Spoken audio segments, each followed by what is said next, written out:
ए shut up या Kunal. Shut up या कुणाल। अबे कुणाल चुप ना। शट अप या कुणाल। ए शट अप या कुणाल। या Kunal. Hello, welcome to another episode of Shut Up Ya Kunal. Today with us is Sudha Bharadwaj, a well-known lawyer, activist, and we're going to talk to her about the Constitution and what it guarantees. Welcome, ma'am. Thank you for having me. Yes.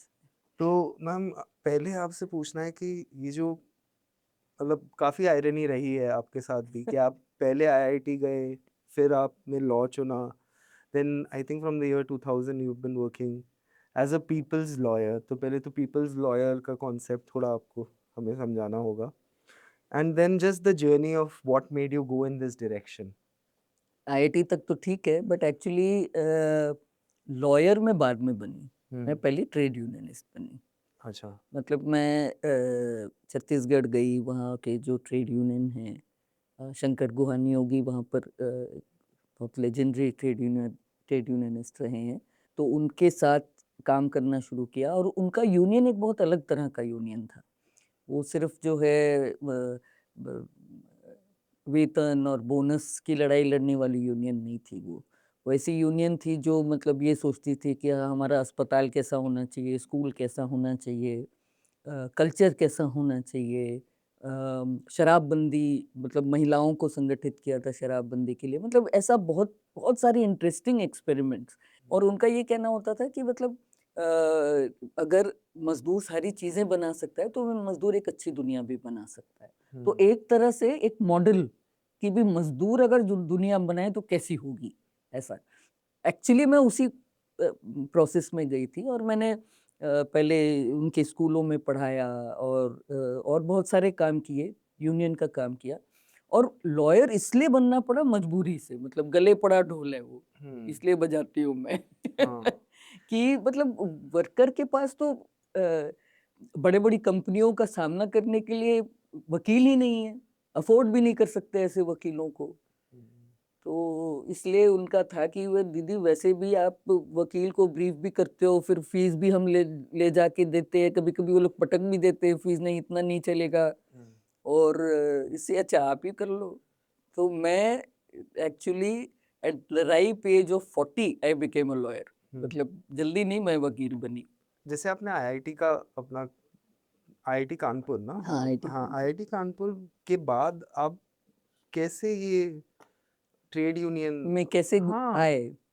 नहीं, एक तो ये है कि एक तो मेरी माँ, मतलब माँ और बेटी का ही परिवार था. आज भी मेरा माँ बेटी का परिवार है. वो कारवार से थी. मतलब आपको ख्याल होगा ये वो बॉर्डर एरिया है जहाँ पे पोर्चुगीज जब लिबरेशन मूवमेंट चल रहा था उस समय सोशलिस्ट वगैरह वहाँ पे बहुत काम करते थे. तो एक तरह से उनका बहुत ही सोशलिस्ट बेंट ऑफ माइंड था. फिर जेएनयू में थे तो बचपन से एक अवेयरनेस तो थी कि भाई गरीबी और मतलब क्यों ऐसे गैर बराबरी है, और ये सारी बातें तो दिमाग में वैसे भी थी.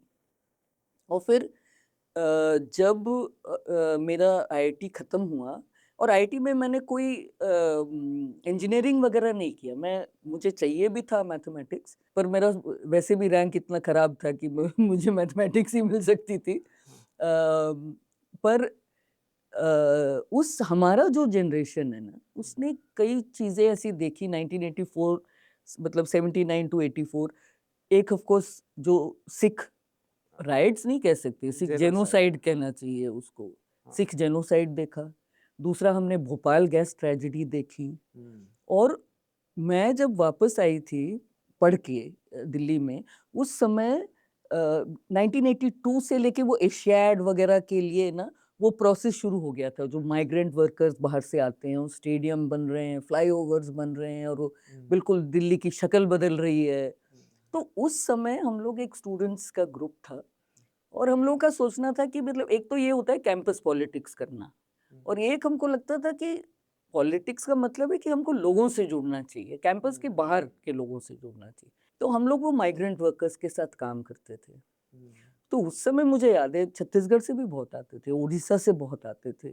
तो एक छोटे से कैंप में हम लोग जो यूनिवर्सिटी के पास ही था वहाँ जाते थे। तो कुछ डॉक्टर्स थे, वो लोग मेडिकल कैंप लगाते थे और हम लोग तो यूजलेस लोग थे, तो थोड़ा पढ़ाने का काम करते थे बच्चों का। तो उस समय मुझे अच्छी तरह याद है, हमारे साथ एक उड़िया लड़का था, तो उड़िया में बात करता था। कोई बहुत ही डिस्ट्रेस्ड परिवार था।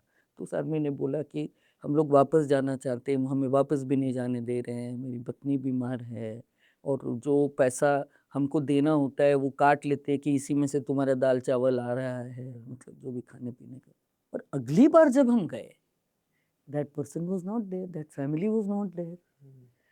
तो उस समय लगने लगा कि ये कोई ना चैरिटी वगैरह ऐसा कुछ ये हार्मलेस चीजें नहीं होती हैं। मतलब आपको अगर कुछ करना है, ये बड़ा कठोर रियलिटी है, उसको बदलना इतना सरल काम नहीं है। आपको कुछ करना है तो सिर्फ मतलब ब्लीडिंग हार्ट होने से कोई फायदा नहीं है, आपको जाके मेहनत करनी पड़ेगी। तो तब से ये दिमाग में था कि वर्कर्स के साथ काम करना है। तो उस समय नियोगी जी जेल में थे, फिर हमने कैंपेन किया उनको रिलीज करवाने के लिए। तब पहली बार मेरे ख्याल से 83 में मैं दिल्ली राजरा नियोगी जी के यहाँ गई। बाय 86 मैंने डिसाइड कर लिया था कि मुझे ट्रेड यूनियन में फुल टाइम काम करना है। पर तभी ट्रेड यूनियन के साथ कोई भी पॉलिटिकल पार्टी थी जो मेन स्ट्रीम में थी except for the left? Actually एक बड़ा इंटरेस्टिंग दौर से ये चीज़ें निकली हैं। जिस समय कॉन्ट्रैक्ट लेबर एक्ट आया ना 1970 में, उसकी मैंने एक स्टडी की थी। तो मैं उस समय के लोकसभा डिस्कशंस को सुन रही थी। कोई पार्टी के लोग नहीं बचे थे जो कॉन्ट्रैक्ट लेबर की कंडीशन के बारे में बात नहीं कर रहे थे। कुणाल, आप बिलीव नहीं करोगे, मतलब कांग्रेस के तो कर ही रहे थे, कांग्रेस की खुद ही बड़े बड़े यूनियंस थे उस टाइम। हाँ, लेकिन दूसरी पार्टीज, इवन जो जनसंघ का बाद में वो हिस्सा हुआ, हालांकि वो थोड़ा लिमिटेड वे में बोलते थे, लेकिन वो भी बोलते थे कॉन्ट्रैक्ट लेबर शोषण है, कॉन्ट्रैक्ट लेबर समाप्त होना चाहिए। तो आजकल ऐसी डिबेट ही नहीं होती, कोई पार्लियामेंट में कोई बात ही नहीं करता ऐसी।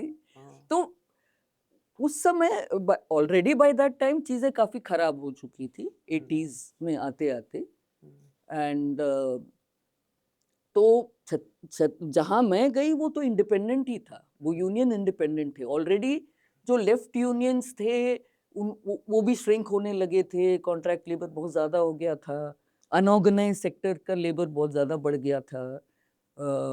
और बने एंड बाय दैट टाइम मतलब जो कांग्रेस वगैरह के जो यूनियंस थे वो मतलब सिर्फ परमानेंट वर्कर्स की और ज्यादातर वो मैनेजमेंट के साथ कोलैबोरेट करने वाले यूनियन बन चुके थे। तो ये स्थिति ऑलरेडी मतलब मजदूरों से हट चुकी थी पूरी पॉलिटिकल। मजदूर उसका केंद्र कहीं नहीं था उस time. This difference had already come about. पर 70s में तो भी पॉलिटिशियंस हमारे गरीबों की राजनीति करने में इंटरेस्टेड थे, तो वो शिफ्ट कैसे हो गया डिस्कोर्स? वो शिफ्ट मेरे ख्याल से कई चीजों से हुआ। वो एक तो ग्लोबली जो चीजें हो रही थी एंड फाइनली उसको 90s में आके डायरेक्टली बोला गया कि अभी हम न्यू लिबरल उसमें जा रहे हैं। और हम बट मुझे लगता है हमारे इतिहास में मतलब जब हम आज़ाद हुए तो उस समय तो हमें ज़रूरत थी पब्लिक सेक्टर की, बिना पब्लिक सेक्टर के कैसे काम चलता। और उस समय अगर आप ध्यान दें तो उस समय जो उद्योगपति लोग थे उन्होंने एक बॉम्बे प्लान नाम से एक जिसमें प्राइवेट इंडस्ट्रियलिस्ट ने गवर्नमेंट को रिक्वेस्ट किया कि आप प्लीज हमारे लिए ये इंफ्रास्ट्रक्चर बनाइए, इसके बगैर तो हम लोग नहीं कर पाएंगे। और उस समय वर्कर्स को इनफैक्ट एक तरह से एक अपील करते थे कि नहीं नहीं, देश के हित में जो है ना, देश को आगे बढ़ाने के लिए आप लोग उत्पादन करें, स्ट्राइक वगैरह ना करें, ये सब बात।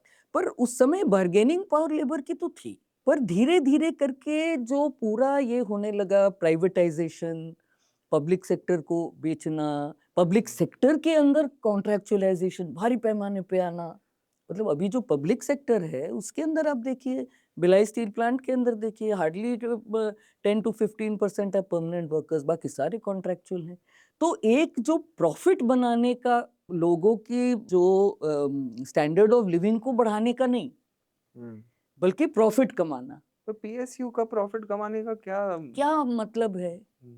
पर उनको इस हिसाब से ये कहा जाने लगा कि ये बेकार हैं, ये इतना, बट वो लोग जो चीज़ें, फॉर एग्जांपल अभी पोस्ट ऑफिसेज वगैरह, गांव-गांव में पोस्ट ऑफिस कौन प्राइवेट कंपनी लगाएगी? उसके लिए क्या हित है? ट्रांसपोर्ट को गांव-गांव में कौन लेके जाएगा? कोई लोगों के लिए, या एक स्कूल किसी पहाड़ी के ऊपर, बस्तर के किसी जंगल में पहाड़ी के ऊपर एक छोटा सा स्कूल 15 बच्चों के लिए कौन लगाएगा? कौन सा प्राइवेट स्कूल लगाएगा वहाँ पे? तो ये, हाँ, ये चेंज तो आ चुका था। This is pre liberalisation. Exactly. Liberalisation जब आया उसी समय हमारा भिलाई आंदोलन शुरू हुआ, तो एक तरह से it was really against the tide, जो छत्तीसगढ़ जिसके दौरान नियोगी जी की हत्या हुई। और सिर्फ नियोगी जी की नहीं, आप पूरा वो फेज देखिए, 91, सफदर हाशमी, दत्ता सामंत, शंकर गुहा नियोगी, मेजर लेबर लीडर्स को उस वक्त में, and from all huge, whether it was militant economism या whether it was from a left party, or they didn't differentiate. पर जैसे कॉन्स्टिट्यूशनल गारंटीज, तब जो कॉन्स्टिट्यूशनल गारंटीज आप लागू करना चाहते थे, वो आज की रियलिटी से कितनी दूर है? आज की रियलिटी से तो बहुत दूर है। अभी तो जिस तरह की बातें, मतलब बार बार ये कह कर के कि bail is the rule, jail is the exception, what is actually happening is the other way around. मतलब ये तो आप हर फील्ड में ये चीज देख सकते हैं। और खास तौर से जो, मतलब हर आपका जो फंडामेंटल राइट है, राइट टू स्पीच है, राइट टू एसोसिएशन है, राइट टू असेंबली है, पीसफुली डिसेंट है, मेरे ख्याल से इस पैमाने का पीसफुल प्रोटेस्ट जैसे लद्दाख में हुआ, मतलब वैसा देखना बहुत मुश्किल है। मतलब लद्दाख एक छोटे से यूरोपियन देश के बराबर है, मतलब आप समझ लिए पूरा देश ही जो है आंदोलन कर रहा था, ठीक है, पर उसको भी आप एक गलत नजरिए से देख रहे हैं कि जैसे कोई देश का विरोध हो रहा है। तो मतलब that is really been whittled down, and fundamental rights of course, but directive principles कि भाई आपका राज चलना कैसे चाहिए, उसमें कंसंट्रेशन ऑफ वेल्थ नहीं होनी चाहिए, उसमें लोगों की भलाई के लिए रिसोर्सेज का यूज होना चाहिए।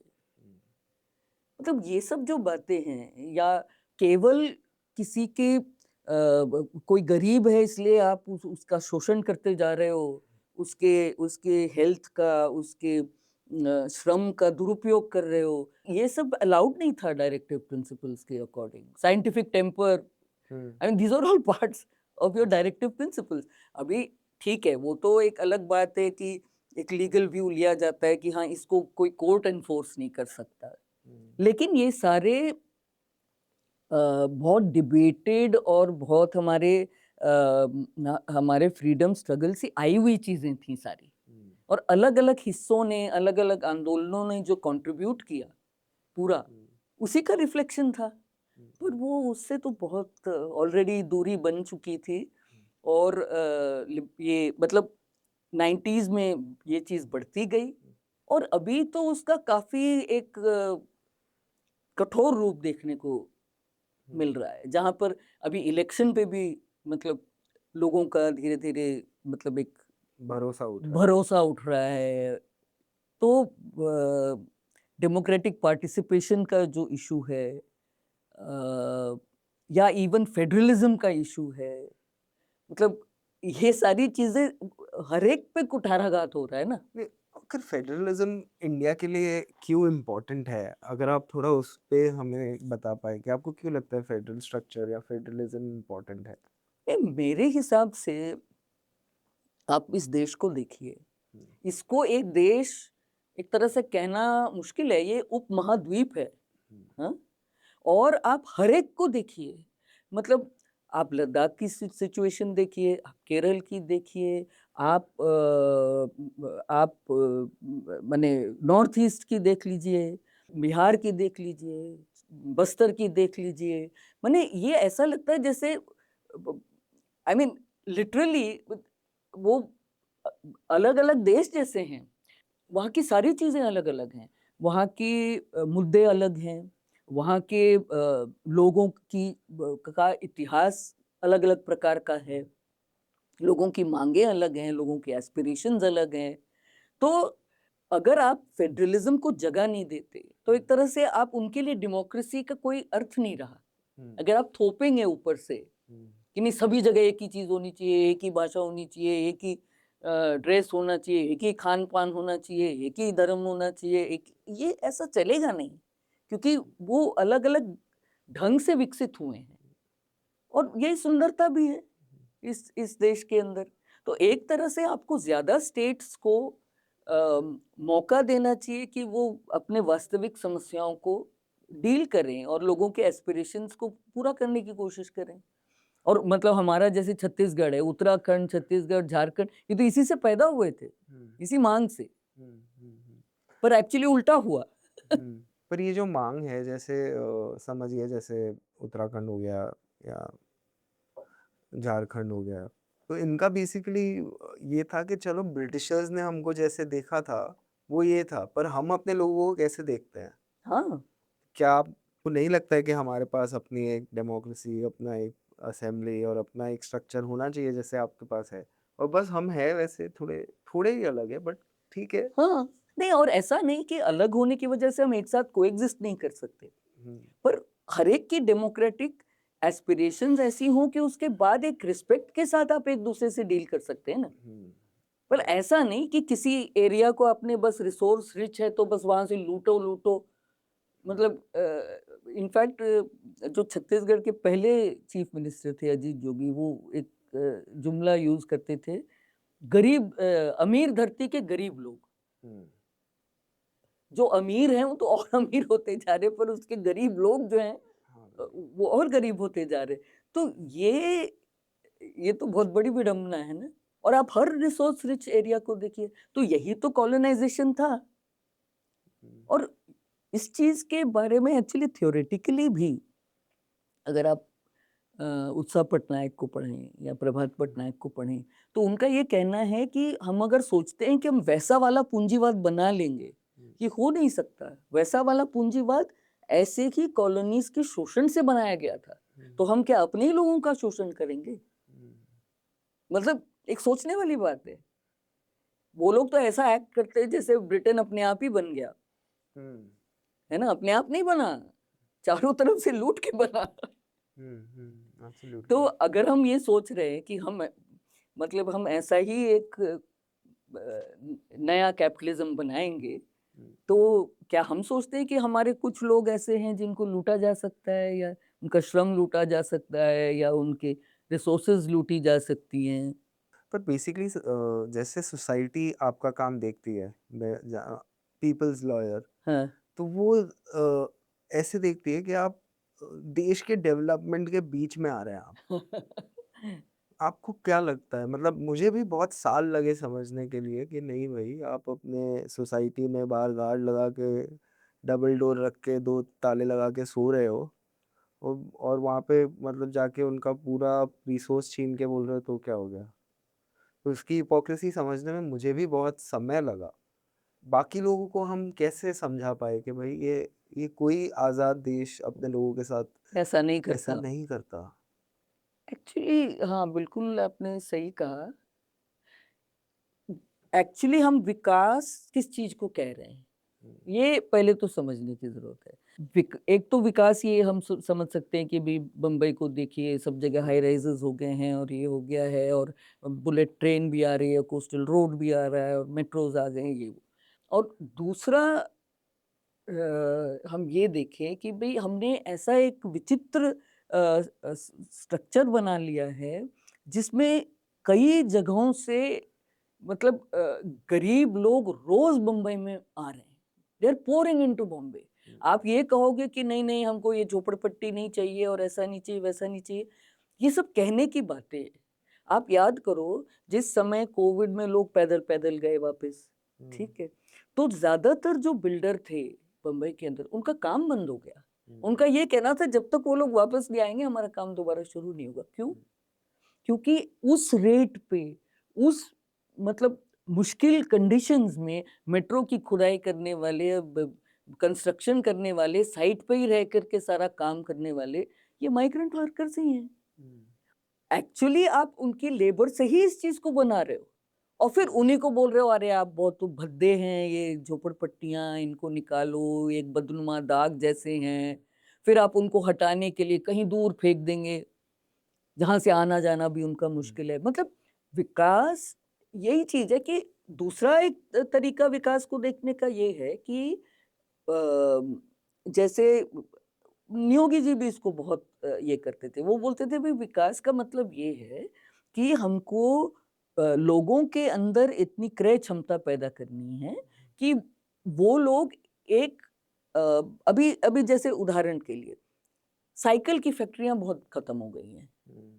क्या ये इसलिए है क्योंकि लोगों को साइकिल नहीं चाहिए? नहीं, इसलिए है कि जिसको साइकिल चाहिए वो साइकिल के पैसे नहीं दे सकता, इसलिए। ठीक है, तो आप प्रेफर कर रहे हो कि आप लग्जरी एसयूवीज बनाएंगे, आप साइकिलें नहीं बनाएंगे, तो आपका तो उसी हिसाब से होगा ना। लेकिन अगर हम ये सोचते हैं कि भाई आप परचेजिंग पावर तो दो लोगों के हाथ में, तब वो बताएंगे उन्हें क्या चाहिए। फिर आपका सिर्फ ये एक्सपोर्ट लेड ग्रोथ और ये सब नहीं होगा, आपका तो लोगों की डिमांड के हिसाब से चीजें बनाओगे जो आप अपने देश में बना सकते हो, आपको इंपोर्ट करने की जरूरत नहीं है। तो एक एक्चुअली ये सारी चीजें एक दूसरे से जुड़ी हुई है, self reliance, democracy, better living standards for everybody, respect for everybody. तो ये एक अलग ही मॉडल होगा ताकि सबको जरूरत की चीजें मिले। अब जैसे शुरू शुरू में जब सोशलिस्ट कंट्रीज थे, वहाँ उनके बारे में कहा जाता था अरे वहाँ तो 2 ही 3 किस्म के कपड़े मिलते हैं, फ्रीडम नहीं है कंज्यूमरिज्म का। अरे लेकिन सबको खाने को मिल रहा था ना, सब मतलब स्कूल जा रहे थे ना, सब मतलब सबके पास घर था। तो व्हाट इज मोर इम्पोर्टेंट? तो अक्सर ये दोनों मतलब इसमें फ्लक्चुएट होता है। और शुरू में India was a mixed economy, socialist features भी थी, एक बहुत बड़ी गरीबी को पार करने की बात थी, फूड सेल्फ सफिशिएंसी की बात थी।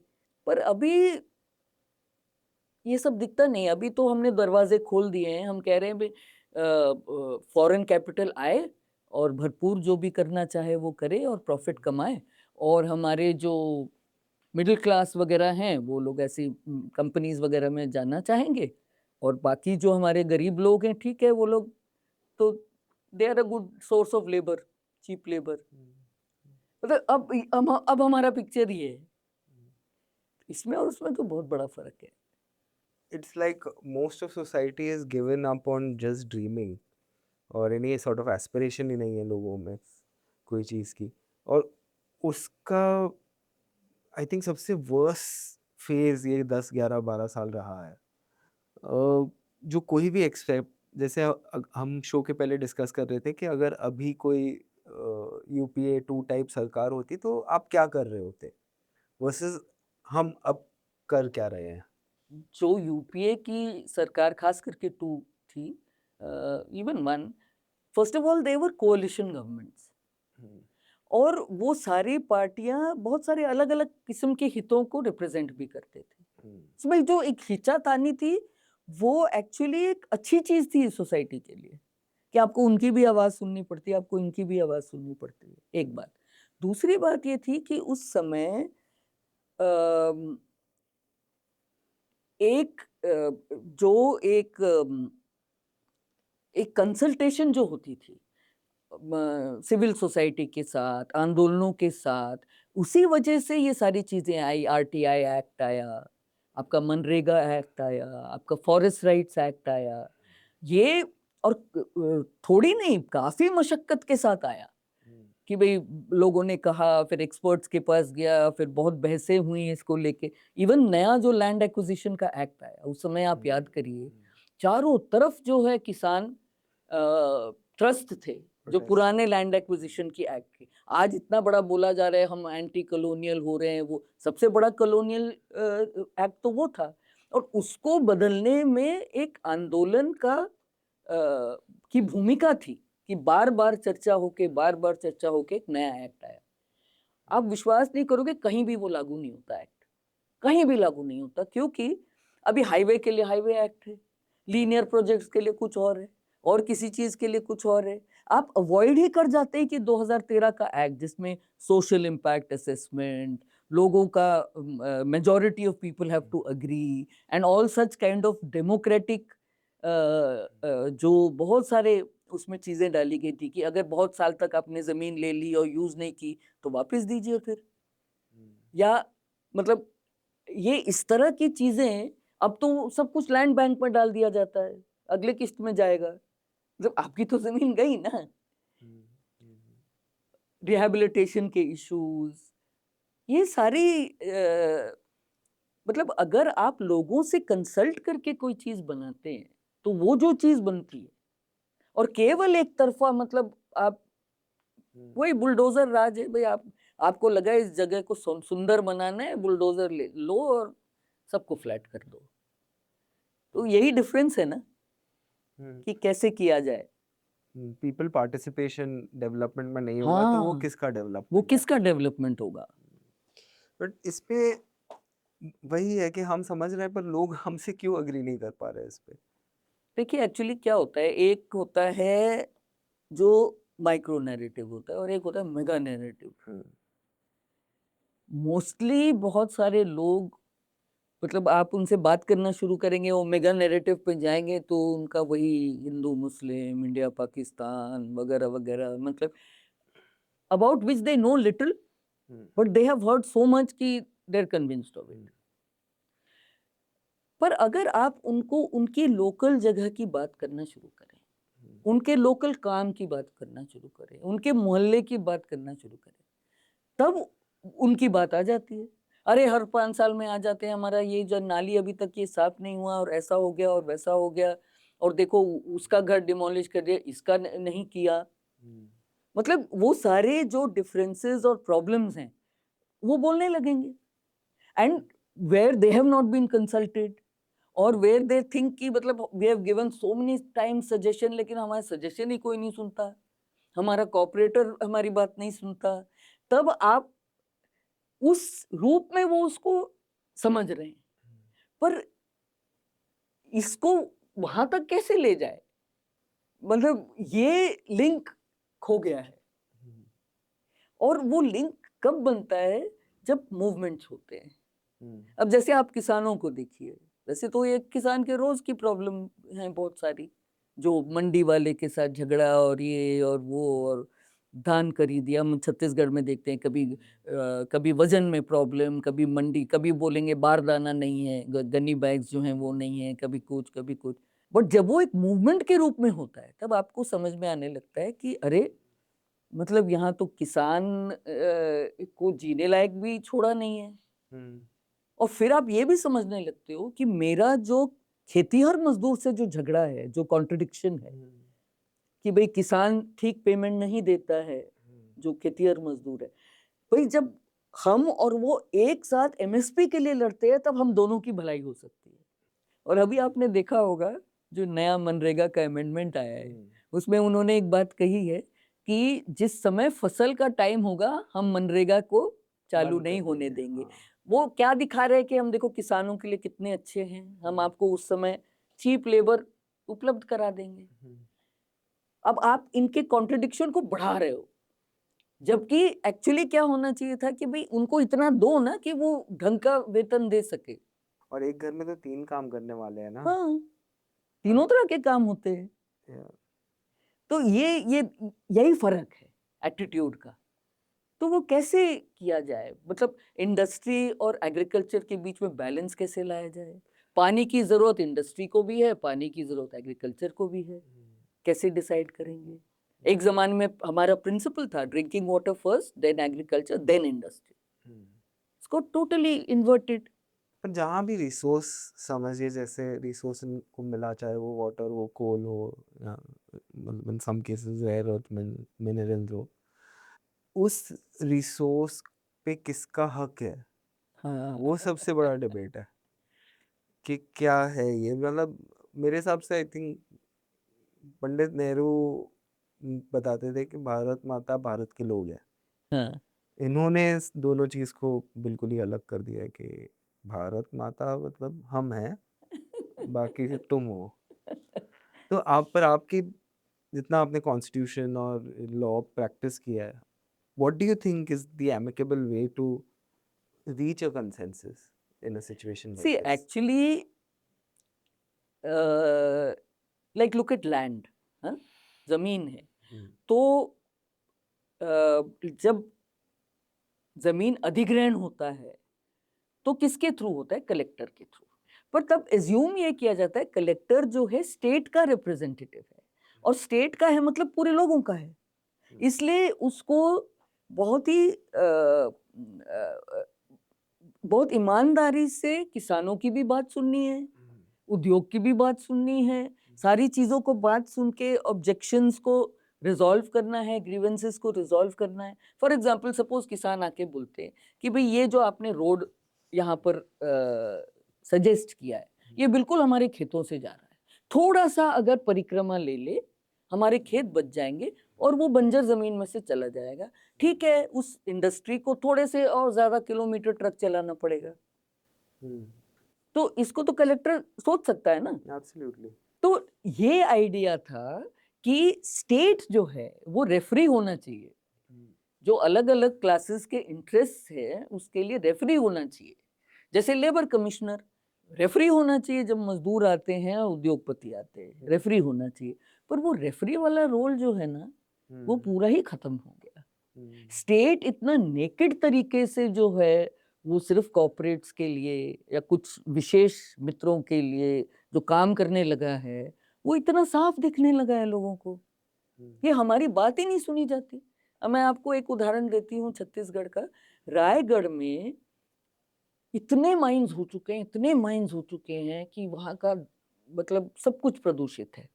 जिंदल के, अडानी के, मोनेट के, मतलब बहुत सारे thermal power plants and coal mines हैं। तो एक नई जगह माइन खुलने वाली थी, उसके लिए ये होता है कि पर्यावरण का एक एनवायरमेंटल सर्टिफिकेशन या हाँ नहीं उस असेसमेंट नहीं एक हियरिंग होती है। That is the only place जहाँ लोगों को मौका मिलता है कुछ बोलने का, एनवायरमेंटल हियरिंग होती है। सारे गांव के लोग वहाँ इकट्ठे हो गए जिस जगह पे बोला था हियरिंग के लिए, तो कलेक्टर ने अलग ही जगह पे प्राइवेटली एक हियरिंग कर ली, उसकी वीडियो शूटिंग करके। अब बताइए, आप घबरा रहे हैं लोगों का सामना करने के लिए, यही स्थिति है। इसीलिए लोगों का विश्वास जो है ना वो रह नहीं रहा, ना कलेक्टर में ना लेबर कमिश्नर में। मतलब ये मुझे तो लगता है कभी कभी ये रुकते हैं कि देखते हैं ये प्रोटेस्ट कब वायलेंट होगा, हाँ फिर बंद कर देंगे। हाँ, बट एक बार वायलेंस हो गई तो खत्म। आपके केस में आपको आई थिंक 2018 में ही एक लाइफ टाइम अचीवमेंट अवार्ड मिला था, और फिर वही साल में सरकार ने आपको यूएपीए के अंदर पकड़ा था जी। तो ये कैसे हुआ? ये कैसे होता है, और आप कैसे, मतलब मैं केस के बारे में आप प्लीज बात करने की कोई जरूरत नहीं, बट ये क्या है प्रोसेस लॉ? नहीं देखिए, एक जब हम ट्रेड यूनियन का काम करते हैं तो मजदूरों को तो रोज ही लड़ना पड़ता है, तो लड़ना जेल जाना ये इतना आश्चर्यजनक नहीं होता, क्योंकि मतलब स्थिति ऐसी है। देखिए, कानून एक्चुअली दो प्रकार के हैं, एक वो होते हैं जो हमें राइट्स देते हैं, उनको तो ठीक से इम्प्लीमेंट करते नहीं, और वो होते हैं जो स्टेटस को मेंटेन करने के लिए होते हैं, उनको बड़ी सख्ती से लागू करते हैं। तो अगर आपको 3 महीने से पगार नहीं मिला, ठीक है, आप मांगते रहो, आवेदन निवेदन करते रहो, कुछ नहीं, लेकिन अगर आपने घेराव कर दिया तो पुलिस आ जाएगी, मामला पुलिस का हो जाएगा, तो आपको गिरफ्तार करके लेके जाएगी। सो ये चीज तो अपने को पता ही थी कि ऐसा होता है, पर वही है कि, और शुरू में ट्रेड यूनियन के साथ हमने वो कॉर्पोरेट्स का देखा, बाद में जब मैं वकालत में और लेबर से आगे जाने लगी, हमारे लेबर केसेस हाई कोर्ट में चले गए, तो वहाँ हमने जनहित नाम का एक ग्रुप बनाया। तो हमने ये सोचा कि भाई ये जो इंडिविजुअल लीगल एड होती है ना, तो एक एक व्यक्ति को हेल्प करना, इससे सिस्टम बहुत चेंज नहीं होता, तो इससे बेहतर है ग्रुप लीगल एड देते हैं, कि मतलब जैसे एक गांव वाले पूरे कुछ आंदोलन कर रहे हैं या कुछ लोग एनवायरनमेंट के लिए कर रहे हैं, या ऐसे लोगों को हेल्प करना चाहिए। तो उसके लिए हमने जब बनाया तब हमारे बहुत सारे कॉर्पोरेट दुश्मन हो गए। मतलब मैंने मेरे ख्याल से छत्तीसगढ़ में रहते हुए वेदांत, होलसिम, लाफार्ज, अडानी, टाटा, एसआर, मतलब कौन सी कंपनी से नहीं लड़ा है। हम्म, तो मुझे पता था कि मैं बहुत क्या बोलते हैं उसको, आंख की किरकिरी बन रही हूँ। मुझे हम्म, काफी क्लियर था ये चीज। और उसके साथ साथ फिर आगे चल के जब पीयूसीएल में भी मैंने भागीदारी करनी शुरू की, तो वहां पे ये स्थिति थी कि भाई बस्तर जैसे जगहों पर जो बहुत सारे मतलब साधारण जो ग्रामीण होते थे वो केसों में फंस जाते थे। भाई अब मान लीजिए कोई बम ब्लास्ट वगैरह कर दिया नक्सलियों ने, उसके बाद वो तो भाग जाएंगे, पर उसके बाद जो कॉर्डन सर्च ऑपरेशन होगा जिसमें ये लोग जाएंगे सैकड़ों की संख्या में, तो आप ही लॉजिकली बताइए कोई नक्सली मिलेगा? मिलेगा नहीं। तो वो तो गांव वाले मिलेंगे, तो गांव वालों को आप पकड़ के अंदर करेंगे। तो ऐसे लोगों की केसेस जब उठाने शुरू किए और ऐसे जो इनकाउंटर्स होते थे उनको उठाने शुरू किए, तब और ज्यादा अनपॉपुलर हो गए। मतलब सरकार की नजर से, लोगों में तो पॉपुलर थे हाँ, सरकार की नजर में बहुत अनपॉपुलर हो गए। और मुझे लगता है ऐसे जो लोग हैं, हम सारे ही लोग जितने लोग अरेस्ट हुए इस केस में, वो इसी टाइप के लोग थे। स्टैन स्वामी भी इसी टाइप के थे, आनंद तेलतुंबड़े भी इसी टाइप के थे। तो एक सबक सिखाने वाली बात थी कि देखो भाई, इनकी तरह ऐसा मत करो कि सरकार का विरोध करो। मतलब वो ऐसा परसीव करते थे कि हम सरकार का विरोध कर रहे हैं। हम एक्चुअली सरकार का विरोध नहीं कर रहे थे, बहुत बार हम कॉर्पोरेट्स का विरोध कर रहे थे, और सरकार जो कॉर्पोरेट की तरफ से काम करती थी उसका विरोध करते थे। मतलब इसलिए, और मेरे साथ तो वो गिरफ्तारी तब हुई जब मैं एक्चुअली ब्रेक लेके दिल्ली गई हुई थी, पढ़ा रही थी यूनिवर्सिटी में, और कोशिश कर रही थी मेरी बेटी का मैं तो कुछ पैसे वगैरह इकट्ठा करके उसको कम से कम कॉलेज वगैरह करवा दूं। ये सोच के मैं गई थी दिल्ली, पर उस टाइम अरेस्ट हो टाइम गया आपको उन्होंने अरेस्ट किया यूएपीए में। यूएपीए में। बट जब आप कहते हैं कि अभी तो मुझे लगता है ये भी बोलना मुश्किल है कि सरकार के कॉर्पोरेट्स हैं या कॉर्पोरेट्स की सरकार है। हाँ, ये दोनों एक दूसरे में मिल गए हैं। ब्यूरोक्रेट रिजाइन करके पहले पॉलिटिक्स ज्वाइन करता था, अभी हाँ, रिलायंस ज्वाइन कर लेता है। नहीं ये चीज आप अमेरिका में भी देख सकते हैं हाँ, कि कोई जो है वो मतलब जो बिल्कुल मिलिट्री इंडस्ट्रियल कॉम्प्लेक्स का पार्ट होता है, फिर वो सेक्रेटरी ऑफ स्टेट बन जाता है, फिर वो ये इन आउट होता रहता है इनके साथ। तो हम बहुत हद तक वैसे हो रहे हैं, बहुत हद तक, जो पहले नहीं था। अब तो मतलब पीयूसीएल हो या वैसी कोई ऑर्गेनाइजेशन हो, उनके लिए तो प्रधानमंत्री ने देश के एक कॉइन किया है टर्म, आंदोलनजीवी। हाँ, तो आपके नजर में कोई है आंदोलनजीवी? अब मैं हूँ नहीं नहीं, बट अगर जेन्युइनली ये वर्ड तो एग्जिस्ट, मतलब पता नहीं, इट्स अ वेरी, बहुत ही अलग समय में हम रह रहे हैं ना, कि आपको आज़ाद मैदान पे प्रोटेस्ट करने के लिए परमिशन चाहिए। हाँ तो उसका नाम क्यों आज़ाद मैदान है, उस पर मतलब डिस्कस होना चाहिए वो। हाँ, बट मतलब उनका मतलब आंदोलनजीवी से ये है कि वो लोग जो शायद मतलब जबरदस्ती आंदोलन करते हैं, इसमें जबरदस्ती की कोई बात नहीं है। कम से कम लोग भाई जब वोट देते हैं, मतलब कितनी बार मतलब सरकारें बदल गई, इंदिरा गांधी हार गई, संजय गांधी हार गया, जनता पार्टी आ गई, लोगों ने अपना गुस्सा दिखाया। तो इसी तरह एक आंदोलन में एक डायलॉग की कोशिश होती है, वो डायलॉग आप बनाइए ना। अब आंदोलन जीवी कह के गाली देना है, इसका क्या अर्थ है? मेरे लिए तो आंदोलन एक बहुत पॉजिटिव चीज है, जहां लोग कम से कम कुछ विकल्प देने की कोशिश करते हैं कि भाई ऐसे नहीं, हम हमारे लिए ऐसा करो, ऐसा बनाओ। ये तो सरकार के ऊपर है कि वो उनसे कैसे डील करे या कैसे बात करे। पर जैसे आपने 3 साल, और मैंने कभी भी कोई औरत का पर्सपेक्टिव नहीं लिया जेल पे, जिनसे भी मैं अब तक मिला हूँ, they have been male and they have not had good things to share. तो आपके जो 3 साल जेल में थे, आपने कौन सा भारत देखा वहाँ पे? मैं जब वहां गई तो मुझे एक चीज तो समझ आ गई कि भाई इन सब औरतों में मैं तो बहुत ही प्रिविलेज्ड हूँ। मुझे एक तो समझ आ रहा है कि ये कानूनी जितनी भी जो भी प्रक्रिया चल रही है, मैं समझ सकती हूँ कि क्या हो रहा है। मेरे वकील मिलने आते हैं, मेरे मेरे परिवार हैं बाहर, मेरे साथी हैं यूनियन के जो बहुत कोशिश कर रहे हैं मुझे बेल दिलाने के लिए। वहाँ पे ज़्यादातर जो औरतें हैं और ख़ास करके वो जो कोई पति को मार के आई है गुस्से में, कोई सास को मार के आई है, कोई मतलब इस तरह के सो कॉल्ड फैमिली क्राइम्स में इन्वॉल्व है, उसको तो सब लोग छोड़ देते हैं ना, मायका भी ससुराल भी सब छोड़ देते हैं, कोई नहीं आता।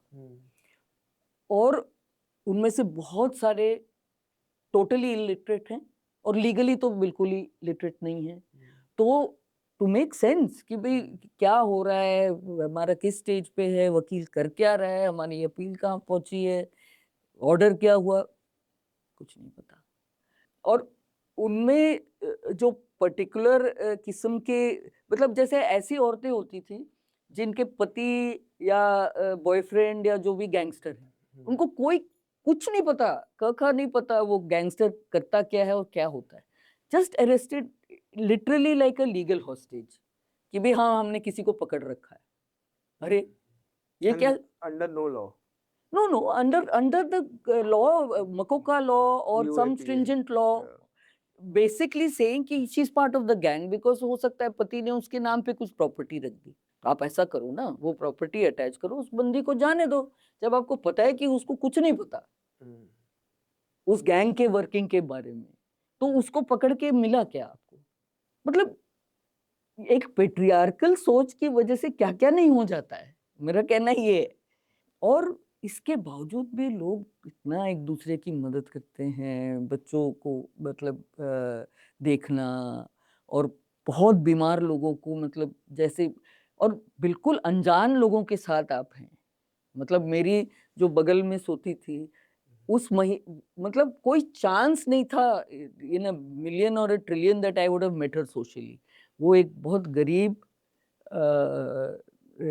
मतलब लिटरली भीख मांगने वाली महिला जो थोड़ी सी मेंटली ये भी थी, उतनी वेल डेवलप नहीं थी, रोती रहती थी, मतलब मुस्लिम लड़की औरत थी, और बहुत दिनों तक सारे लोग उसको परेशान करते थे।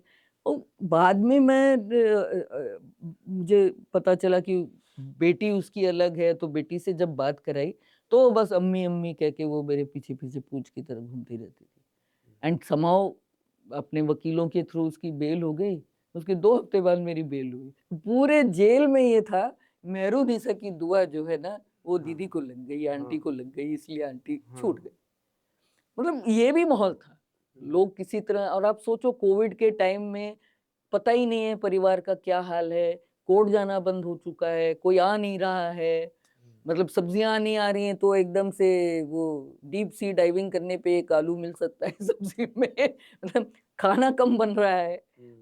तो ये सब कठिन समय को, लेकिन बहुत मैंने वहां पे गजब गजब दोस्तियां देखी कि कैसे लोग इसको झेलते हैं, and it is a different world. और चलो बच्चे होते हैं वो हमारे लिए अच्छा है, लेकिन उन बच्चों का सोचिए जो 5-5, 6-6 साल अपने माँ के साथ रहते हैं, और बाद में वो भी एक संस्था में जाएंगे तो बच्चा अलग जेल में, माँ अलग जेल में। क्या एज होता है? 6 years 6 years 6 years के बाद छोड़ तो देते 6 years they are in jail with the with या तो ये मैम सिस्टम आपको नहीं बॉग डाउन किया इसने ये 3 साल ने? देखो एक्चुअली जैसे मैंने कहा कि जब मैं गई तो मुझे सच में ये लगा कि हाँ, मुझको जो सबसे खराब लगता था वो मेरी बेटी के बारे में लगता था, क्योंकि वो बिल्कुल अकेली थी बाहर कोविड के टाइम में, तो उसका मुझे ज़रूर लगता था। लेकिन बाकी मुझे पता था लोग कोशिश कर रहे हैं, अब हो नहीं रहा तो क्या करें। तो मैंने अपने लिए एक दिमाग बना लिया था कि मैं 5 साल के बाद ही पूछूंगी इनको, 5 साल से पहले मैं इनको पूछने वाली नहीं हूँ, क्योंकि मुझे पता है यूएपीए में 10 साल की सजा, जो उन्होंने चार्जेस लगाए 10 साल की सजा, उसका हाफ है 5, तो 5 से पहले तो शायद कोई आएगा निकलेगा नहीं बाहर। तो मैंने पूछना ही बंद कर दिया, मैं पूछती ही नहीं थी, इसलिए मैं बच गई वो रोलर कोस्टर से कि अभी बेल लगी, अभी रिजेक्ट होगी, अभी बेल लगी, अभी रिजेक्ट होगी। वो लोग बेचारे करते जाते थे और मैं कहती थी ठीक है और उस बीच में मैंने एक्चुअली यरवड़ा में तो हम लोग सिंगल सेल में थे ना, तो लिखने लगी मैं लोगों के बारे में, जो जो दिखते थे, जिन जिन से भेंट हो जाती थी, पीछे फैक्ट्री था, फैक्ट्री में जो लोग जाते थे। तो ये सब, और क्या कहानियां हैं, मतलब इस तरीके से सरवाइव की ये महिलाएं। और एक महिला का मुझे याद है कि वो और उसकी बेटी जेल में थे। और एक्चुअली हुआ ये था कि बहुत गरीब परिवार था, इन लोगों ने कुछ लोन लिया हुआ था और लगभग सारे पैसे दे दिए थे। मतलब जो जैसे होता है ना, ब्याज ही बढ़ता जाता है। तो फिर उस आदमी ने सेक्सुअल फेवर्स मांगने शुरू किए। तो कुछ देर तो झेला, फिर इनसे झेला नहीं गया। Now that they were not criminals is proved by the fact that they just killed him and left him there in the झोपड़ा and locked it and went away. मतलब पकड़े ही जाना था। मतलब ऑब्वियस है कि ये कौन सी सिचुएशन है जिसने ऐसा पैदा कर दिया। वो जेल में थी, लंबे समय तक रहने वाली थी। तो वही है, फिर भगवान भरोसे तो कोई बाइबल लेके बैठा रहता है, कोई कोई पूजा पाठ करता है, कोई नमाज पढ़ता है। बहुत सी मुस्लिम औरतें थी, बहुत सारी। पर वहां पे एक अच्छा है कि वहां पे हिंदू मुस्लिम का चक्कर नहीं है। मतलब वहां पे ये होता है, सारे देवताओं को पूजो जो निकाल दे जेल से। लेकिन इस मामले में सारे गॉड्स भी यूनाइटेड इन जल्दी निकालते नहीं है। Is it worth fighting for this, where कि आपको इस तरह से मार्जिनलाइज कर दिया जाए कि मतलब पता नहीं हो कि आगे क्या रिकोर्स है, and what is the kind of India you are going to come out to? See sometimes अलग अलग समय होते हैं। मुझे कभी कभी लगता है कि 1931 में अगर भगत सिंह फांसी चढ़ा तो उसको कहीं दिख रहा था कि आज़ादी मिलेगी? तो हमें भी तो नहीं दिख रहा है। पर जो हम कर रहे हैं वो कहीं ना कहीं कुछ होगा। इट्स लाइक दिस, मतलब अभी आप कह सकते हो कुछ नहीं हो रहा, लेकिन मैं जो जोर लगा रही हूँ इस हाथ से, ये ना हो तो ये गिर जाए दूसरा हाथ। तो ये जो हमने किसी तरह एक प्रेशर बना के रखा है कि इतना हम नहीं होने देंगे। ये जो अब सोचिए, मतलब इस देश का मैं क्या बोलूं कि जिसमें आज भी गटर साफ करने के लिए लोगों की मौत हो रही है, और महाराष्ट्र में सबसे ज्यादा।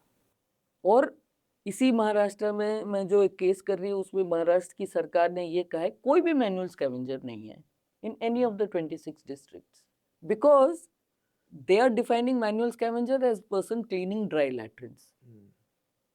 तो उनके हिसाब से ड्राई लैट्रिन खत्म, मैनुअल स्कैवेंजर खत्म। बट मर जाता है तो उसको मानते हैं कि ये मैनुअल स्कैवेंजर है। तो ये क्या विचित्र लीला है। मतलब इतने बड़े बड़े बिल्डर हैं, कार पार्क्स बना रहे हैं, बिल्डिंग्स बना रहे हैं, कोस्टल रोड्स बना रहे हैं, ऐसा स्वेज सिस्टम नहीं बना सकते जिसमें किसी को उतरने की जरूरत ना पड़े? कम से कम नए बिल्डिंग्स में तो ऐसा कुछ कर सकते हैं। They can force it, they can force कि भी आपको, you can not have these kind of systems anymore. अभी तो आप देखेंगे कि स्प्रिंकलर्स लगे हुए हैं सब जगह। हाँ, अभी बाय लॉ है, बाय रूल है, लगाने पड़ेंगे। आपको दिखेंगे, खराब दिखता है लोगों को, बट लॉ है। बट वो घर के अंदर जो आदमी रह रहा है उसके लिए है, हाँ, उसकी सेफ्टी के लिए है। हाँ। अब उसका लैट्रीन जहाँ जाता है उसकी सेफ्टी के लिए कुछ नहीं है। अब हम लोग भी अगर कोई नया बिल्डिंग में जाते कभी पूछते हैं कि साहब आपका सेप्टिक टैंक कैसे साफ होता है? Shouldn't we ask? Shouldn't the society know about it? मतलब जब कोई मरेगा और सोसाइटी के ऊपर केस आएगा तभी हम मीटिंग करके बोलेंगे अरे यार हमें कुछ पता ही नहीं था ये कि ये कैसी बात है, हम क्यों पैसा दें इसके लिए? क्यों हमारी जुडिशरी के चश्मे इतने मतलब काले हैं कि वो कुछ नहीं देख पाती? ये सिर्फ जुडिशरी की ही नहीं, नहीं, पर एक बार आप अंदर चले गए हाँ, तब तो जुडिशरी के ही हाथ में है ना। हाँ, वो तो है। जैसे आपने कहा कि क्यों नहीं दिख पाता, अभी एक आदमी गाड़ी के अंदर है और एक पेडेस्ट्रियन जा रहा है, उसके ऊपर कीचड़ उछल गई, तो जो गाड़ी के अंदर बैठा है वो सोचा अरे यार ये लोग क्यों सड़क पे चलते हैं यार, और जो बंदा चल रहा है वो सोच रहा है अरे यार इतनी बड़ी बड़ी गाड़ियां क्यों रखते हैं यार ये लोग। तो ये उसी घटना को देखने के दो तरीके हैं। तो हम लोगों के, एक तो हमारा जो पुराना समाज है ना, वो इतने समय से डिवाइडेड है कास्ट लाइंस पे और इस पे। मतलब हम आदी हैं इस चीज के कि कुछ लोग तो ऐसे हैं, कुछ लोगों को ये काम को यही काम करना चाहिए, कुछ लोग का की एक किस्मत ही है कि वो ऐसे रहेंगे। तो I think even that has affected our judiciary also. मतलब आप ये देखिए, कोई स्टूडेंट के लिए केस होता है, को फटाफट उसको रिलीफ मिल जाती है स्टूडेंट को, लेकिन बहुत सारे लोगों को रिलीफ नहीं मिलती क्योंकि वो इतना इम्पोर्टेंट नहीं है। वही है कि कॉन्स्टिट्यूशन सबको इक्वल इम्पोर्टेंस तो देता है, हाँ। पर जज क्यों नहीं दे पाता फिर? क्योंकि मैं किसी एक जज की बात हाँ नहीं नहीं, कर मैं रहा। समझ रही हूँ बिल्कुल जो आप कह रहे हो, पर ये मुझे लगता है कि जैसे नेल्सन मंडेला ने बोला था कि I am a black man in a white man's coat, ठीक है, या कई कई बार एक वुमन को लगता है कि she is a woman in a man's coat, ठीक है। आप कई बार देखिए जुडिशरी जो है, अगर कोई पति अचानक पहुंच जाता है और वो देखता है कि उसकी बीवी किसी और लवर के साथ है और गुस्से में गोली मार देता है, ऐसे बहुत सारे लोगों को जुडिशरी के लोगों ने एक नरम सजा दी है कि this was too grave a provocation, ठीक है। लेकिन वो औरत जिसको बंदा रोज दारू पी के मारता है, अगर वो उल्टा मार दे, उसको ये नरमी नहीं मिलेगी। ये मतलब फैक्ट है, ये आप देख लीजिए। So sometimes you are a worker in a industrialist court, sometimes you are a farmer in a developer's court. तो ये जो चीज है ना, ये देखने का चश्मा है ही अलग अलग। और अभी वो एक पूरी पहले तो थोड़ा बहुत कॉन्स्टिट्यूशन की बात फिल्टर होके आती थी, अब तो विकास और जो है संस्कृति और संस्कार और ये मतलब ये पूरा ऐसा मिश्रण भयंकर हो गया है, इससे नहीं हटा जा सकता। पर जैसे आपने बोला ये बात, मतलब मेरे हिसाब से तो जज पहले थोड़े किचन विचन में जाके देखे कि औरतों के आसपास क्या क्या है जो हाँ। वो यूज कर सकती है और वो नहीं करती। इट रिक्वायर्स ग्रेव प्रोवोकेशन ना, मतलब आपके पास तो पड़ा है सामान, आप डे वन पे तो नहीं यूज करते उसको। बिल्कुल। बट वही है कि वायलेंस, आप अगर एक सिचुएशन में आप कॉन्टेक्स्ट देते रहेंगे वायलेंस को, एक सिचुएशन में आप कॉन्टेक्स्ट ही हटा देंगे वायलेंस का, तो फिर नहीं, जैसे हाउ इज इट किसी फेयर? औरत ने जब सुसाइड किया, क्योंकि उसको बार बार कहा जाता है तो तुम बांझ हो, तुम्हारे बच्चे नहीं है, तो जज साहब ने लिख दिया कि इतना क्या सेंसिटिव होना, अगर कोई बोल रहा है कि आपको बच्चे नहीं हो रहे, ये तो हाइपर सेंसिटिविटी है, सुसाइड का रीजन नहीं माना जा सकता। तो अब उन्होंने तो वो सब झेला ही नहीं है, या देखा ही नहीं है, या समझा ही नहीं है। तो ये मतलब पहली बार जब ये मैनुअल स्कैवेंजिंग का केस आया था, तो जज साहब ने एक विचित्र सवाल पूछा। उन्होंने कहा वो ये इस काम को क्यों करते हैं? तो अगर आप इसको पिक्चर नहीं कर सकते कि वो इस काम को करते क्यों हैं, कंप्लेन क्यों नहीं करते, इसका मतलब आप समझे ही नहीं है जो वस्तु स्थिति है उसको। तो ये तो बहुत बड़ी कमी है जुडिशरी के अंदर। मुझे लगता है वो जिस क्लास से बिलोंग करती हैं और जिस तरीके से बहुत ज़्यादा तो कुछ ही फैमिलीज के लोग ज़्यादातर बहुत सारे भर जाते हैं जुडिशरी के अंदर, ये सब भी है। बहुत सारा इश्यूज कोलिजियम को लेके भी आते रहता है। सिमिलर पॉलिटिकल आइडियोलॉजीज के लोग, सिमिलर बैकग्राउंड्स के लोग, सिमिलर ये सब एक क्लब जैसा हो जाता है ना। But what makes a country like India what makes it, what is a country that you want to come out of jail to see to see? क्या देखना चाहिए आप? जब मैं छत्तीसगढ़ में थी, बहुत लोग बोलते हैं अरे तो सैक्रिफाइस एंड ऑल दैट, पर जो लोगों के बीच में आप उनका रेजिलियंस देखिए, आप उनका फन लविंग नेचर देखिए, उनका प्यार देखिए, वो इतने डिफिकल्ट सर्कमस्टांसेस में कैसे जो है ना जीते हैं और एक साथ आते हैं और एक साथ, जैसे मैंने जेल का भी आपको बताया, मतलब एक्चुअली ह्यूमैनिटी वहां दिखती है, मुझे लगता है। तो मुझे लगता है कि मतलब जैसे कई लोग हमको बताते थे छत्तीसगढ़ के लोग कि कश्मीर तक लोग जाते थे काम करने के लिए, तो छत्तीसगढ़ में ठंड क्या है पता ही नहीं है, वो श्रीनगर पहुंच गए तो वहाँ क्या हाल हो जाएंगे। तो वो बताते थे कि नहीं दीदी, श्रीनगर के लोग, वहाँ पे जो लोग हैं कश्मीर में बहुत अच्छे हैं, और हम लोग को पूरा कपड़ा, और छत्तीसगढ़ी लोग परिवार सहित जाते हैं, सारे बच्चों को कपड़े उपड़े पहनाए, और सबसे बड़ी बात दीदी, हमको साथ में बिठा के खाना खाते हैं। मतलब जब मैंने वो चीज पिक्चर की अपने दिमाग में, मुझे लगा ये मेरा भारत है भाई। मतलब ये भी होता है, पॉसिबल तो है। पॉसिबल तो है, पॉसिबल तो है। बट जैसे कॉन्स्टिट्यूशनल गारंटीज पे हम और जुडिशरीज पे बात कर रहे हैं, तो आपने एक बात की स्टेटस को की, उसमें पुलिसिंग का एक बहुत बड़ा रोल है। बहुत बड़ा। आपको क्या लगता है कि भारत की जो पुलिस, मैं नहीं बोलूँगा यूपी की पुलिस या महाराष्ट्र की पुलिस या तमिलनाडु की पुलिस, मैं बोलूँगा भारत की पुलिस में क्या वो चीज़ें हैं जो एक सिटीजन को पुलिस से इंटरेक्ट करते वक्त ही सेकंड हैंड बना देती है कि भाई आप सेकंड हैंड सिटीजन हो भारत के।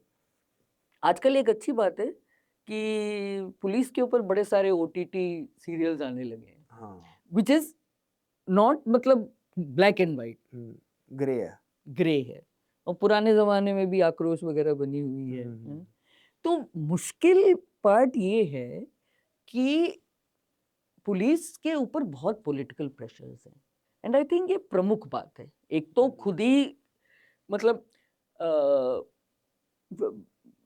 कुछ लोग जो पुलिसमैन होते हैं उनके अंदर खुद ही एक घमंड और अथॉरिटेरियनिज्म, और ये होता है कि वो सामने बैठे बंदे को कुछ समझता ही नहीं, क्या है कपड़े उपड़े देख के भगा देता है, एफआईआर नहीं लिखता है उसका, या कोई महिला आ गई तो बोलता है अरे तूने ही कुछ किया होगा जो ऐसा हुआ, चल बाद में आना। मतलब जो भी कुछ तो कैरेक्टर में भी होगा, बट अगर वो ईमानदारी से कोशिश करता है तब फोनें आनी शुरू हो जाती है, ये पक्का है।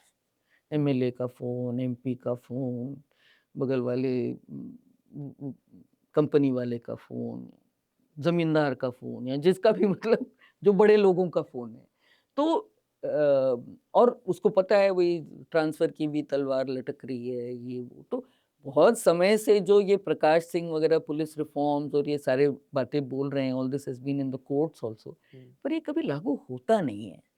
अब आप सोचिए कि गोपीनाथन और हर्ष मंदर और अरुणा रॉय जैसे लोग, मतलब आईएएस छोड़ करके ये किए कि भी हमारे ऊपर इतना प्रेशर होता है, तो एक थानेदार के ऊपर क्या प्रेशर होता होगा, आप सोच के देख लीजिए।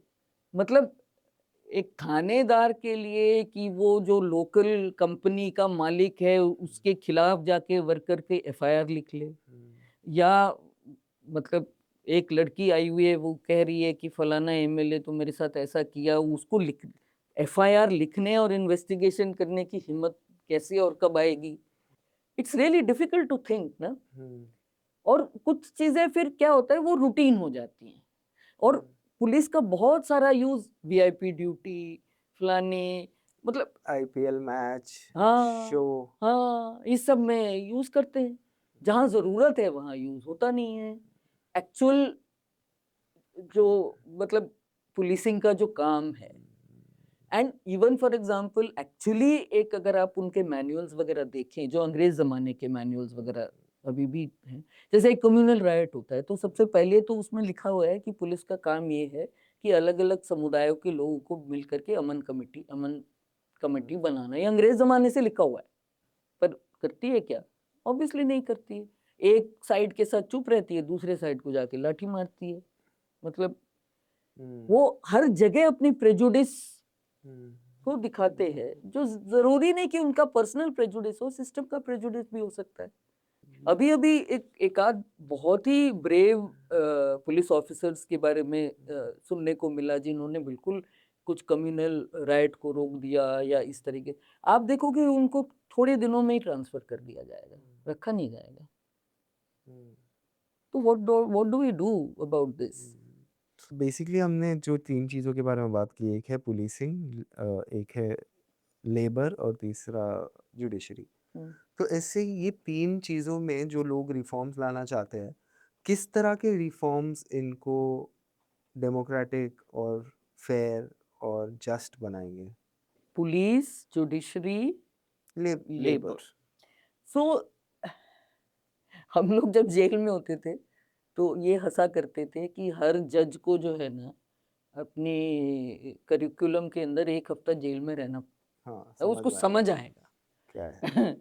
और उस समय मुझे याद है मैंने किसी को कहा भी था कि हर जज के सामने एक टिकर होना चाहिए कि उसको ये पता हो कि जब जब वो बेल डिनाई करता है तो कितने लोग उसकी कस्टडी में जेल में हैं, उसकी Like, वजह से। उसकी वजह से या उसके निर्णय से। so many people are there.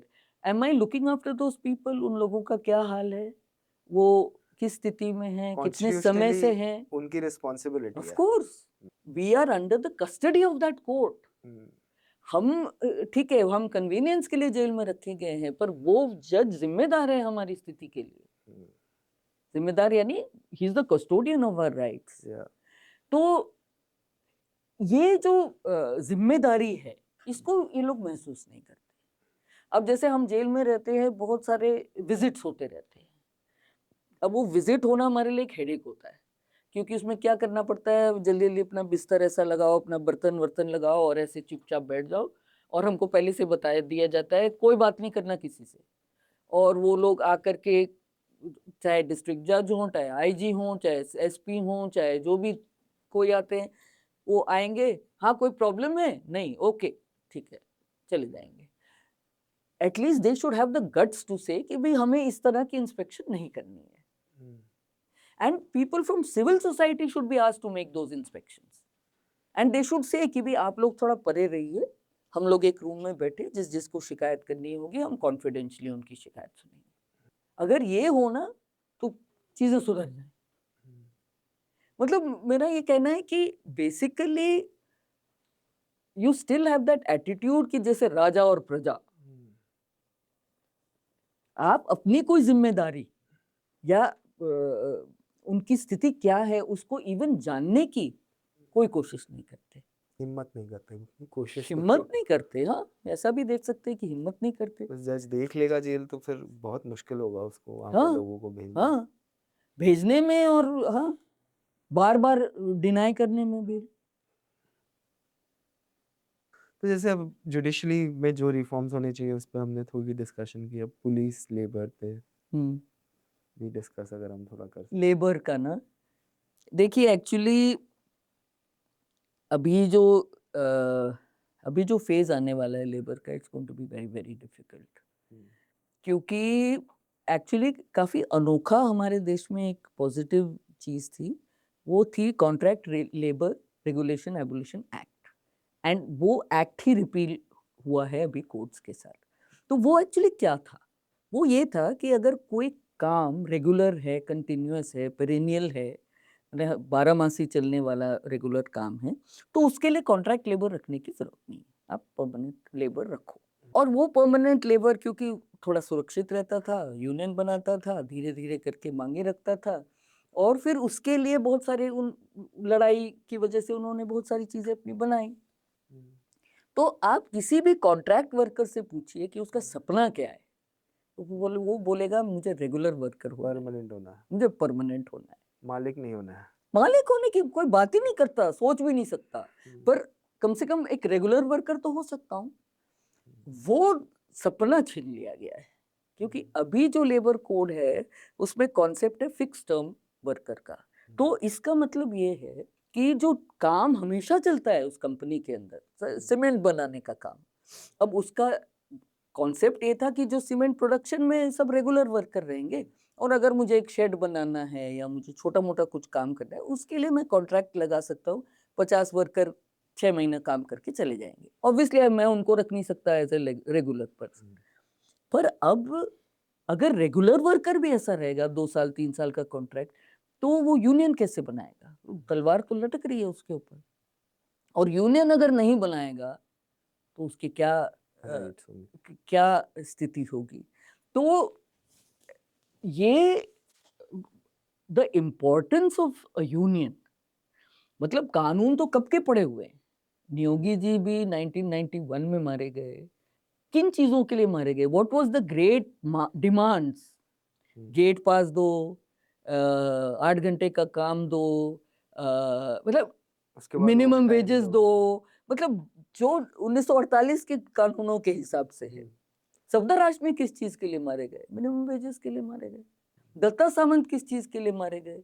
कि भाई वर्कर अपने पसंद का यूनियन चाह रहा है, वो आपकी रिकॉग्नाइज्ड यूनियन को मान नहीं रहा है, उसको अपना यूनियन बनाना है। मतलब तो आप समझ रहे हो कि इतने बड़े आंदोलन और यूनियनों वाले लोग छोटी छोटी चीजों के लिए मारे गए। तो अब सोचो यूनियन ही ना रहेगा तो लोग लड़ेंगे कैसे? So it's a very difficult time and ये सी चेंज आने वाला है, क्योंकि ठीक है, ये सही बात है कि ज्यादातर वर्कर यूनियनाइज नहीं थे, अनऑर्गेनाइज थे, बट जो ऑर्गेनाइज्ड इंडस्ट्री ने कुछ पैमाना बना के रखा था कि भाई इतना मिनिमम वेज होना चाहिए, ईएसआई होनी चाहिए, पीएफ होनी चाहिए, they had created a standard जो हर वर्कर सोचता था ये अचीवेबल है मेरे लिए। वो नहीं रहेगा तो बहुत मुश्किल होगी। पर इसका मतलब ये ना सोचे कि वर्कर चुप रहेगा। अभी आप पिछले 1 महीने में देख लीजिए, पानीपत, सूरत, मतलब हजारों की संख्या में ऐसे लोग कंपनियों से निकल के आ रहे हैं और बोल रहे हैं 8 घंटे का काम चाहिए, 12 घंटे का हम कर नहीं सकते। अब इनका न कोई यूनियन है, न कोई नेता है, पर चीज अभी बर्दाश्त नहीं हो रहा है। तो एक्चुअली अभी जो उद्योगपति लोग हैं उनको सोचना चाहिए कि ये लेबर लॉ इसलिए आए थे क्योंकि बार बार इंडस्ट्रियल अनरेस्ट से कोई फायदा नहीं होता, किसी को फायदा नहीं, किसी को फायदा नहीं होता। टेबल पे बैठ के नेगोशिएट करना चाहिए और इसके लिए लॉ होता है। लेकिन अभी आजकल आप में इतना घमंड आ गया है, आपके अंदर इतना पावर हो गया है, आपको लगता है छोड़ो क्या क्या क्या लॉ वगैरह करना, पर आप ये दिन नहीं देख रहे हो कि आगे क्या होगा।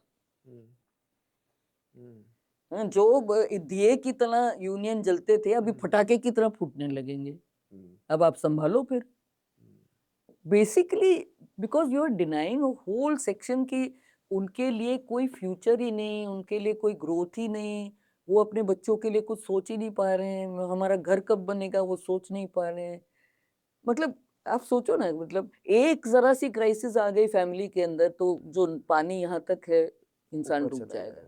एक बीमारी, एक शादी, एक एक्सीडेंट, इट्स ऑल ओवर।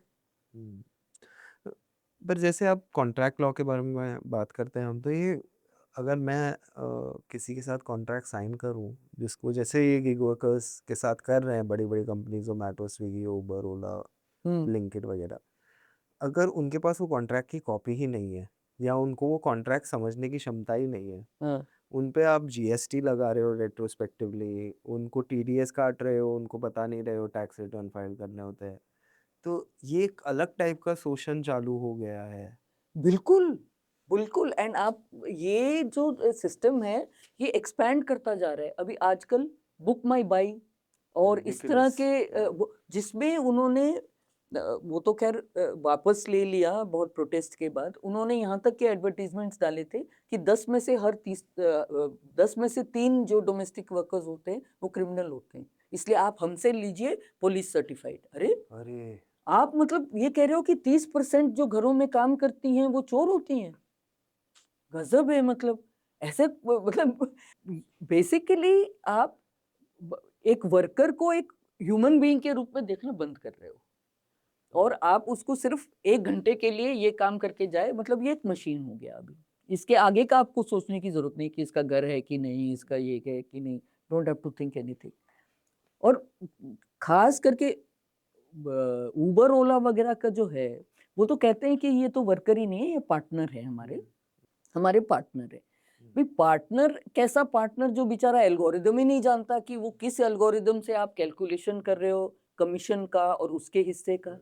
कई बार मतलब उबर का दाम बहुत बढ़ जाता है लेकिन वो ड्राइवर को थोड़ी जाता है, वो कंपनी को जाता है, और उसमें से कितना हिस्सा उसे मिलेगा उसको ठीक पता भी नहीं कि उसका कैलकुलेशन कैसे हो रहा है। दूसरी बात, हमने कंप्लेंट कर दी, उसकी आईडी बंद हो गई। भाई कोई भी जस्टिस सिस्टम हो ये होता है कि भाई एक तरफा न्याय नहीं हो सकता। उस बंदे से भी पूछो, वो बंदा बोले तो किधर बोले, आपने तो आईडी बंद कर दी। तो ना ग्रीवेंस रिड्रेसल है, ना कोई कैलकुलेशन है, ये कौन सी पार्टनरशिप है भाई? ऑब्वियसली एक कंपनी बेनिफिट कर रहा है और जैसे मैंने कहा ये अलग अलग अभी स्फीयर्स में जा रहे हैं। बुक माई बाई जैसा अभी बाई के साथ जो रिलेशनशिप होता है वो बहुत सालों का होता है और हम समझने भी लगते हैं। हम उससे बात करके अरे तुम्हारा पति ऐसा करता है, चलो तुम्हारा बैंक अकाउंट खोल लेते हैं, पैसा जमा कर देंगे। बीमार हो तो आज जाओ आराम कर लो, अच्छा छुट्टी है, अच्छा तुम क्रिश्चियन हो, चलो संडे को छुट्टी ले लो, चर्च चले जाओ। ये करते हैं क्योंकि हम उसको इंसान के रूप में देखने लगते हैं, वो भी हमें इंसान के रूप में देखते हैं। लेकिन हम हर एक को रिड्यूस कर रहे हैं 1 hour फॉर दिस वर्क। तो वो लोग लड़कियां जाती हैं और देखती हैं कि 8 दिन के बर्तन पड़े हुए हैं। कैसे होगा? नहीं, और कैसे, कितना गंदगी है, मतलब ये क्या है? ये attitude towards work and towards workers. उस वर्कर की भी एक जिंदगी है, यू हैव टू। तो ये बहुत खराब है। एंड इसका सबसे बड़ा ये है कि अभी सुप्रीम कोर्ट ने टर्न डाउन कर दिया डोमेस्टिक वर्कर्स की वो पिटीशन। बहुत सारे स्टेट्स में लॉज बने हैं जो कहते हैं कि मिनिमम वेजेस मिलनी चाहिए। उनका कहना था कि this should be an all India thing. The supreme court said no, we leave it to the states. And in fact the chief justice also said that we don't want to encourage conflicts in every house, but precisely because you don't want a conflict, you want the law to be laid down. जब से आपने law lay down किया कि भाई teacher corporal punishment use नहीं करेंगे, तब से बहुत कम हो गया मारना पीटना स्कूलों में। दैट इज बिकॉज अभी टीचर ही समझता है। नहीं तो जो spare the rod and spoil the child, वो अभी भी कहावत चली रही है। अरे मास्टर जी एक दो लगाओ, इसको समझेगा नहीं। कम से कम आपको तो पता है ना कि ये कानूनी ठीक नहीं। तो घर वालों को भी पता होना चाहिए कि भी एक महिला को बाथरूम यूज नहीं करने देना, किसी काम के लिए आप बुलाओ दूसरे काम और करवा दे रहे हो आप, या पेमेंट नहीं करना कई महीनों तक, या कोई छुट्टी ही नहीं देना हफ्ते में, ये सब इलीगल है। They should know it is illegal. That is the problem. We are becoming, मतलब मिडिल क्लास को तो बहुत पैम्पर कर लिया, इतना पैम्पर कर लिया कि अभी हम उनको बोल रहे हैं छोड़ो ये सब मशीनें हैं, लोग नहीं है, इनके बारे में सोचने की जरूरत नहीं है। This is a very bad trend, very very bad trend. मतलब यही हमारे मिडिल क्लास के जब बच्चे विदेश जाएंगे ना, तो बाई तो अफोर्ड नहीं कर सकते, सब कुछ करेंगे अपने आप। एब्सोल्युटली। अभी यहाँ पे 200 दिन नरेगा हो जाए तो यहाँ ही करना पड़े सब कुछ अपने आप। ये बहुत ही यूनिक टू इंडिया प्रॉब्लम है, बिकॉज इसमें कास्ट और क्लास दोनों बहुत ज़्यादा इनग्रेन्ड है। हाँ, तो जब कोई ये कंपनी गिग वर्कर्स की ये कंपनी बोलती है कि हम कास्ट और क्लास नहीं देखते, और क्योंकि आप नहीं देखना चाहते हैं। नहीं, और कितने इंसिडेंट्स हुए हैं जोमेटो स्विगी के साथ कि एक मुसलमान क्यों हमारा नवरात्रि का खाना लेके आया, और नॉन वेज और वेज और ये सब। एंड इनफैक्ट ऐसे एप्स आ रहे हैं कि नहीं आप शुद्ध सनातनी लोगों से ही खाना लीजिए, हमारा ये लोग हैं। ये सब तो होता है, form of modern discrimination. Yes yes. Last मेरा एक क्वेश्चन है, जो अब लॉ कर रहा है, जिसे M&A नहीं करना है, टैक्स नहीं करना है, कॉर्पोरेट नहीं करना है, जिसको लिटिगेशन करनी है, जिसको मजदूरों के लिए लड़ना है, उसको क्या सोचना चाहिए ये देश और उसकी जुडिशरी कॉन्स्टिट्यूशन को लेके? वकालत के बारे में एक बहुत अच्छी चीज़ है, वो ये है कि वकील एक स्वतंत्र इंटेलेक्चुअल है, कि कोई उसका बॉस नहीं है। तो ये एक बहुत पॉजिटिव चीज़ है। मतलब एक्सीडेंट नहीं है कि फ्रीडम स्ट्रगल में भी बहुत सारे वकील आए थे, क्योंकि वो एक तरफ समझते भी थे लेकिन बाउंड नहीं थे उससे, बाधित नहीं थे उससे। तो वो स्थिति तो वकीलों की है, बहुत अच्छा है, पॉजिटिव है। लेकिन एक बहुत बड़ी कमजोरी वकीलों की है, वो ये है कि those people who need us most can pay us least. जिन लोगों को हमारी सबसे ज्यादा जरूरत है वो हमें फीस नहीं दे सकते, तो हम कैसे टिकेंगे? तो हमने तो एक जनहित जो एक मॉडल बनाया, या कई लोग दूसरा मॉडल बनाते हैं कि हम लोग इतने केसेस हम कमर्शियल लेंगे, उसके बाद we will not take more commercial cases, हम प्रो बोनो केसेस लेंगे। ऐसे कुछ सोचते हैं, कुछ टीम अप कर लेते हैं, टीम वर्क कर लेते हैं। मुझे एक चीज लगती है कि अगर कुछ जो लॉयर्स हैं मतलब और खासतौर से जो मैंने आपसे कहा कि जो एक राइट्स के लिए ऑफेंसिव बैटल है, उसमें हम देखते हैं कि अक्सर जो भी आंदोलन के लीडर्स होते हैं उन पे क्रिमिनल केसेस वगैरह हो जाते हैं, तो हमको डिफेंसिव लड़ाई भी लड़नी पड़ती है। तो एक्चुअली हमें बहुत कुछ सीखने को है as lawyers, and we'll have to find new ways. अभी जैसे मैंने एज ए लेबर लॉयर मैंने जो सीखा, आजकल कोई प्रूफ ही नहीं देता है वर्कर को, वर्कर के पास कुछ नहीं होता, कोई सैलरी स्लिप नहीं होती, कोई कुछ नहीं होता, कोई कुछ नहीं होता। वर्कर्स ने मुझे सिखाया कि दीदी मैं चोट लगी थी तो वो हॉस्पिटल की पर्ची है मेरे पास, मेरी चिट्ठी कंपनी में आया करती थी, ये देखिए मेरे प्रूफ है। वो नए नए तरीके निकालेंगे ताकि हम लड़ सके। We have to be very close to the people, and हम जो लॉयरिंग करें वो ऐसे करें कि उनकी लड़ने की क्षमता बनना हो। अभी देखिए किसान कितने स्मार्ट थे, वो लोग वो कोर्ट में नहीं गए, वो लोग उनको पता था क्या होगा, उनको कोर्ट पता में। था कि जाते ही सबसे पहले बोलेंगे हाँ हम आपकी सब बात सोचने को तैयार है, पहले आप धरना उठाओ। हाँ, ठीक है, लेकिन अगर हम ऐसा करेंगे लोगों के साथ तो लोग एक्चुअली कैसे एक्सप्रेस करेंगे अपने आप को। तो हमें ऐसे लॉयर्स बनना है जो ऐसे मूवमेंट्स को हेल्प करें, उनके एक्सप्रेशन को हेल्प करें, then there might be some change. It's a difficult path, I know. मतलब नाउडेज लॉ स्कूल्स इतने महंगे हैं कि लोगों को लगता है कि बाद में लोन्स वगैरह लेकर के करेंगे फिर तो यूएस जैसा हो जाएगा, फिर आपको तो कॉर्पोरेट फर्म ही ज्वाइन करना है तभी आप पैसे पटा पाओगे। लेकिन मैं देखती हूँ हमेशा, जब मैं पढ़ा भी रही थी, कि लोग स्टार्ट करते हैं इस चीज से कि हम वकालत लोगों के लिए करना चाहते हैं, पर उसको सिरे तक नहीं ले जा पाते, सस्टेन नहीं कर पाते, because it's very difficult financially, and I think really we have to think of new methods कि litigation में कैसे लोग रहें और खास करके गरीब लोगों की litigation में कैसे रहें। It's a challenge, it's really a challenge. Ma'am, thank you so much for your time. Thank you so much for coming on the show. I really had a good time talking to you. Thank you. Hey, shut up, ya Kunal. Shut up, ya Kunal. Hey, Kunal, chुप ना. Shut up, ya Kunal. Hey, shut up, ya Kunal. Ya Kunal.